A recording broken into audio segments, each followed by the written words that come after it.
क्या नाम है आपका? मेरा नाम विशाल वर्मा है। आपके साथ घटना क्या हुई है?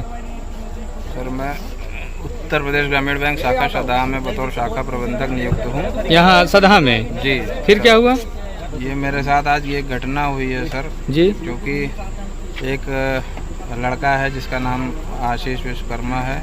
कहाँ का रहने वाला है? पूरे बंसीधर का रहने वाला है। रघुनाथ विश्वकर्मा पिता का नाम है जी।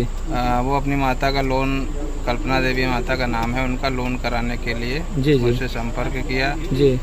उसका ज़मीन वगैरह जो था कम था काफ़ी, तो मैंने कहा उसका सही हमने कहा अपना जाके पहला जी अपना ज़मीन का मूल्यांकन कराइए। जी। सही है जी। कम ज़मीन है, उस पर जितना भी इत्माम बनेगा उतना हम दे पाएंगे। जी जी। तो ये सारी बातें मैंने उसको बताई। वो गया जाके अपना फाइल वाइल बनवा लाया। जी। तो उसके बाद चूँकि सिविल लेवल उसकी निकाली गई थी, तो उसकी माता का पहले से यूनियन बैंक में लोन चल रहा था। जी। 3,56,000 का समथिंग। जी जी।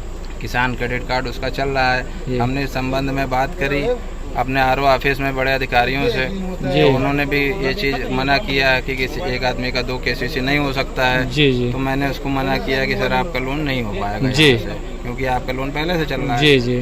तो उस पर भी वो तमाम प्रकार से मुझे चाहे प्रलोभन देना कह लीजिए, प्रलोभन भी देने लगा कि सर मेरा लोन कर दीजिए। लेकिन मैंने कहा कि जो जस्टिफाइड है वही काम होगा जी। हम अपनी कलम नहीं फंसाएंगे आपका काम करने के लिए। जी जी। हमसे जो सहायता बन पड़ेगी हम यहाँ से करेंगे। लेकिन इसके बाद वो फील्ड अफसर गए, उनको भी तमाम प्रकार का प्रलोभन देने लगा जी। और तमाम प्रकार से बाहरी सूत्रों से दबाव डलवा कर लोन करवाने की कोशिश करने लगा मेरे ऊपर। जी जी। इसके लिए मैंने अपने क्षेत्रीय कार्यालय में भी संपर्क किया, अपने बड़े अधिकारियों से भी मैंने चर्चा करी क्रेडिट डिपार्टमेंट में। उन्होंने भी मुझे मना किया कि सर वो देना लोन सही नहीं है उसको।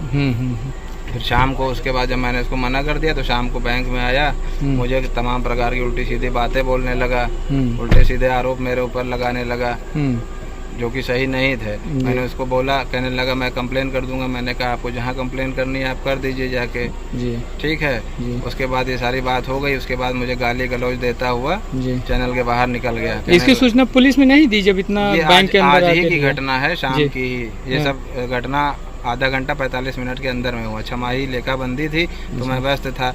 इसके बाद मैं बैंक से बाहर निकला, बैंक बंद कराई।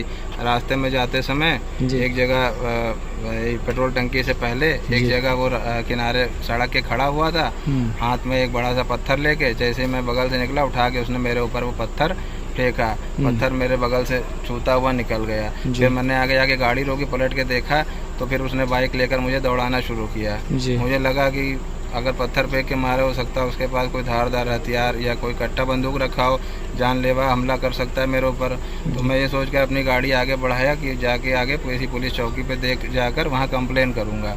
बराबर मुझे फॉलो करता रहा पीछे से मारने की दृष्टि से। फिर मैं यहाँ जैसे अमरगढ़ बाजार में पहुँचा, पीछे से मुझे फॉलो कर रहा था। यहाँ आके एक गाड़ी से मेरा रोड एक्सीडेंट हो गया। अच्छा, गाड़ी लेके फिसल गया? हाँ, आगे से एक साइकिल आ गई और मैं टकरा गया उससे और मैं गिर गया, जिसमें ये मेरा बाएं हाथ की कलाई ये पूरी टूट चुकी है। मेरे ये दोनों घुटने हैं, पैंट फट गई है, दोनों घुटने टूट चुके हैं। ये अंगूठा मेरा काम नहीं कर रहा है जी जी। और ये मेरे साथ में कार्रवाई चाहते हैं आप?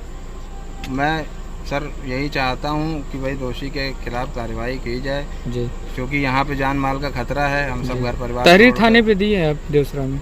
हाँ, अभी पुलिस के कांस्टेबल थे तो मैंने उनको सब नोट करा दिया है जी जी। तो हम सब यहाँ पे जनता की सेवा करने के लिए सर यहाँ पर बैठे हुए हैं। अगर कोई जस्टिफाइड है लोन तो वो दिया जाएगा, नहीं है तो नहीं दिया जाएगा।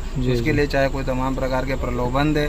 अगर इंसान का काम हो, पहले काम कराने के लिए आदमी पैर पड़ता है, सब प्रकार के रिक्वेस्ट करता है, उसके बाद यदि उसका काम ना हो तो वो गाली गलौज करता है, उल्टे सीधे आरोप भी लगाता है हमारे ऊपर। ठीक ठीक ठीक।